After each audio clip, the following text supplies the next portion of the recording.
दोस्तों, एक बेटी बहू ने अपने बुजुर्ग माँ बाप को किराए की मकान में छोड़कर वहां से भाग गया। दोस्तों, दरअसल यह मामला है पश्चिम बंगाल के सिलीगुड़ी का। कहानी की शुरुआत होती है पश्चिम बंगाल के हुगली से। हुगली में एक माता पिता रहते थे। उनके एक इकलौते बेटे थे। उन्होंने अपने बेटे की बड़ी ही धूमधाम से शादी करवाई। परिवार में हर चीज अच्छा चल रहा था। जो बुजुर्ग पिता थे, उनका खुद का एक दुकान था, वो दुकान चलाया करते थे। लेकिन एक दिन उनको अचानक से पता चलता है कि उनका जो बेटा है बैंक से लोन लिया हुआ है और उसकी किस्तें वो नहीं चुका पा रहा है। बहुत सारे ड्यू हो गए हैं। अब जो पिता थे वो परेशान हो गए बेटे को देखकर। उन्होंने अपना घर बेच दिया, अपनी दुकानें बेच दी और बेटे के जितने भी लोन थे वो सब चुका दिए। अब जो बेटा होता है वो काम के सिलसिले से पश्चिम बंगाल के सिलीगुड़ी में आ जाता है। वहाँ पर किराए का मकान लेकर अपनी पत्नी और बच्चे के साथ रहने लगता है। कुछ समय के बाद वो अपने माता पिता को भी अपने पास सिलीगुड़ी बुला लेता है।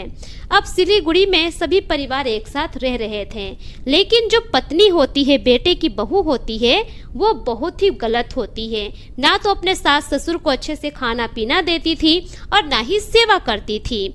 अभी आज से 3 महीने पहले की बात है कि बेटा, बहू और उनके बच्चे बुजुर्ग माँ बाप को छोड़कर वहाँ से भाग गए। और ये बात बुजुर्ग माँ बाप को तब पता चला जब उन्होंने अपने बेटे और बहू को फोन लगाया तो उन लोगों ने फोन रिसीव नहीं किया, ना ही कोई जवाब दिया। जब मकान मालिक ने फोन लगाया तो उनका भी फोन नहीं उठाया और कोई रिप्लाई तक नहीं किया। तब से लेके अब तक वो लोग मकान मालिक के साथ ही रहते हैं। वही लोग खाना पीना देते हैं, वही लोग सेवा कर रहे हैं। और दोस्तों, यह बात एक न्यूज़ चैनल के जरिए मेरे पास पहुंची है, तब जाकर मैं आप लोगों को ये कहानी सुना रही हूँ।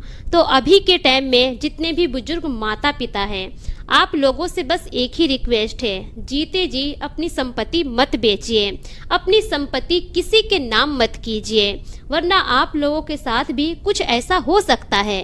क्योंकि आए दिन इस तरह की न्यूज हमें सुनने को मिलती है।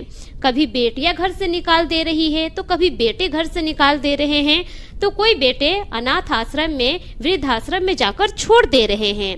अगर आप लोग चाहते हैं कि आपका बुढ़ापा अच्छे से गुजरे तो अपनी संपत्ति जीते जी किसी के नाम मत कीजिए।